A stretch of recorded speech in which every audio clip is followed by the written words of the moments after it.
nizere ko Imana yakora byose, Imana igaragara mu ruhande rwa Maneke, ntituzumva inkuru mbi iturutse muri staff y'Ikiriyo cy'urukundo, ntituzumva inkuru mbi ngo hari umukinnyi watuvuyemo, ariko by'umwihariko aho muri hirya no hino nubwo hari umusanzu ushobora kohereza, ariko tugusabye n'umusanzu w'amasengesho, dushire Maneke mu biganza by'Uwiteka, Imana ibashe kumukiza imutugarurire. Niyo waba umusanzu w'igihumbi kuri filime Ikiriyo cy'urukundo, uradufasha, wagurura umukinnyi amazi, wategera umukinnyi umwe kuza kuri set akaza agakina, wakwambika umukinnyi umwe, wamugura inite, watugurira bando zo kwa prodingiraho cyangwa se zo gushyiraho filime, watugurira umuriro. Ibyo dukenye ni byinshi.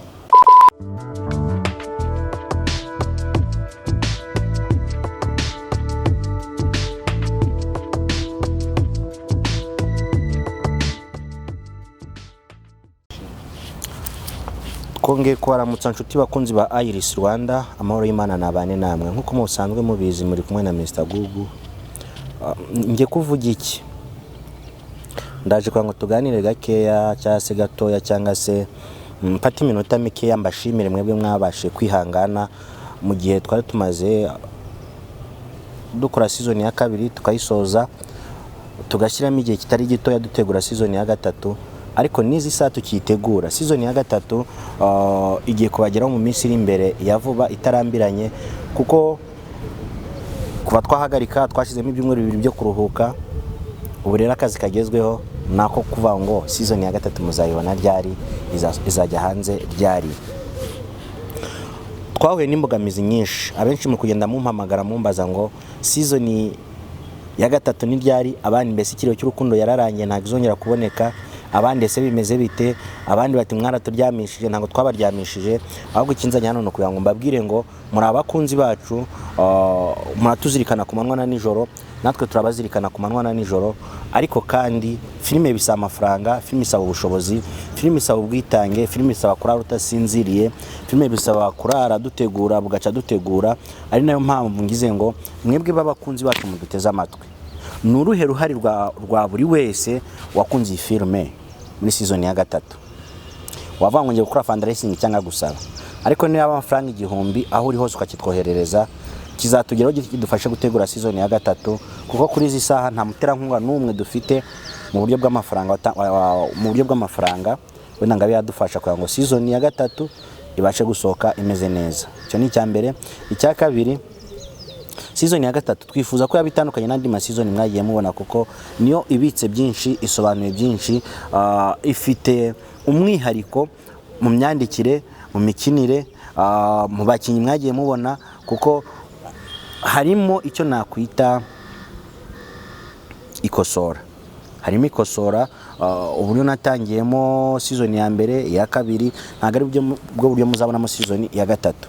Njye hano kubasaba rero nshuti bakunzi banjye, nshuti bakunzi ba filime Ikiriyo cy'urukundo, muradukunda, murabitwereka muri hirya no hino mu gihugu cy'u Rwanda, abari mu Burundi, abari muri Kenya, abari muri Canada, abari muri Amerika, abari muri China, n'abandi mwese ntabashe, n'abandi bantu bari muri Zimbabwe dukunda kuvugana.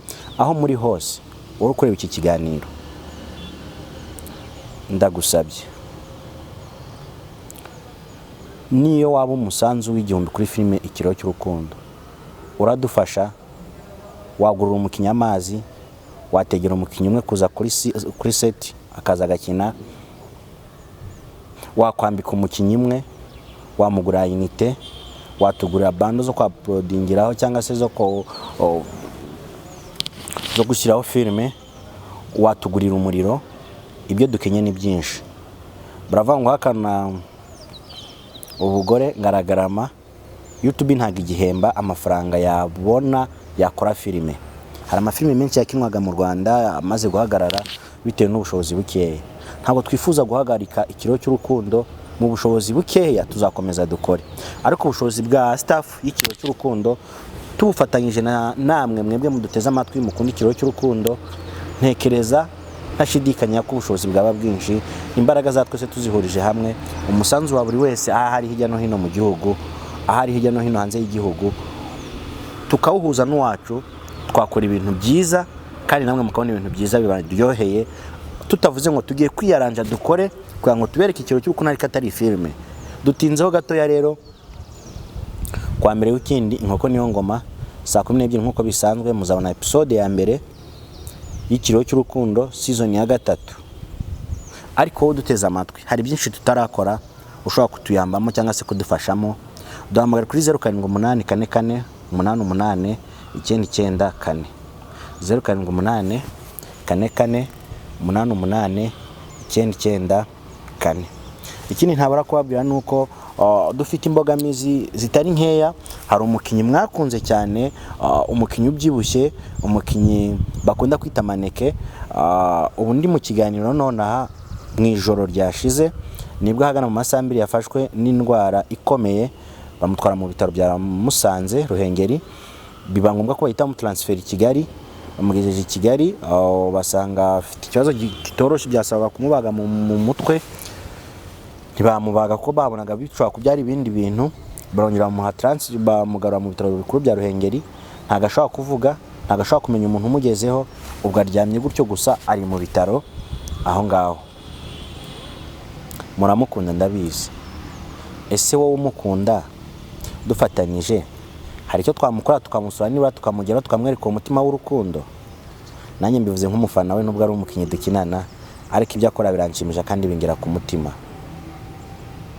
Nizere ko Imana yakora byose, Imana igaragara mu ruhande rwa Maneke. Ntituzumva inkuru mbi iturutse muri staff y'ikiriyo cy'urukundo, ntituzumva inkuru mbi ngo hari umukinyi watuvuyemo. Ariko by'umwihariko aho muri hirya no hino, nubwo hari umusanzu ushobora kohereza, ariko tugusabye n'umusanzu w'amasengesho, dushire Maneke mu biganza by'Uwiteka, Imana ibashe kumukiza, umutugarurire. Filime Ikiriyo cy'urukundo mwakunze yajerekejwe na Darkness of Christmas. Ni filime muzabona ibice byayo 3 gusa mu kwa 12 n'ibice byayo 3 mu kwa mbere. Hari indi filime mwakunze twa Silent Killer, turi kugana ku musozo wayo, aho tugeze kuri episode ya 14, ariko tuzasoreza kuri episode ya 16. Ndiza ntashidikanya yuko aya mafilime yombi azabaryohera. By'umwihariko hari filime My Twin twabateguriye, Impanga zanjye. Ni filime nziza nayo muri iki cyumweru muri butangire kubona.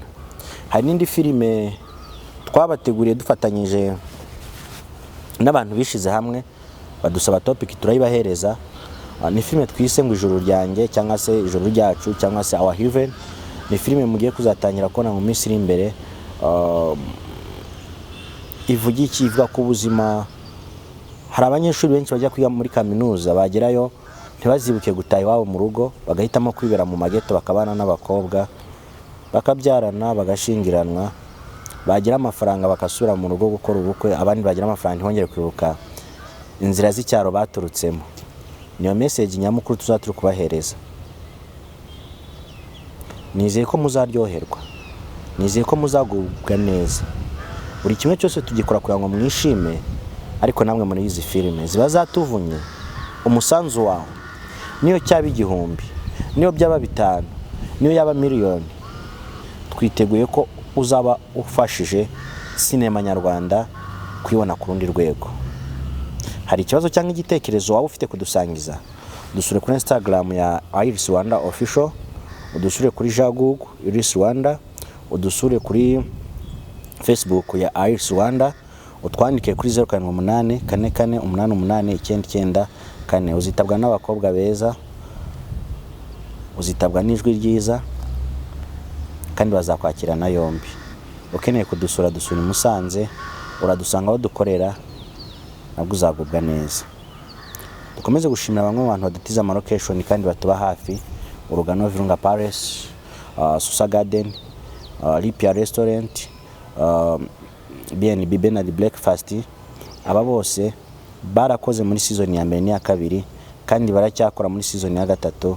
Twizeye tudashidikanya ko tuzakomezanya nabo urugendo rutoroshe twatanye rwo guteza sinema imbere. Dufite impano nshya turimo turafasha kuzamuka muri sinema, mugiye kuzatanya kuzibona nazo, ariko kimwe nababwira no kubushobozi. Mubona filime nta association dufite dukoreramo wena ngo turakoteza, n'ubushobozi buturuka ku mufuka, kandi mankeneye ibintu byinshi byo byo gukora kugira ngo filime iba ari nziza, ariko ubushobozi bwamaze gushyira. Wowe unteze amatwi, hari icyo wanyunganira kugira ngo filime ikomeze igende neza, please tuguteze yombi. Amahoro y'Imana abane namwe, twifurije kugira impera z'umwaka nziza. Turi hafi gusoza ukwezi kwa 11 twinjira mu kwezi kwa 12. Ni ukwezi twisizamo Noheli ku bayemera.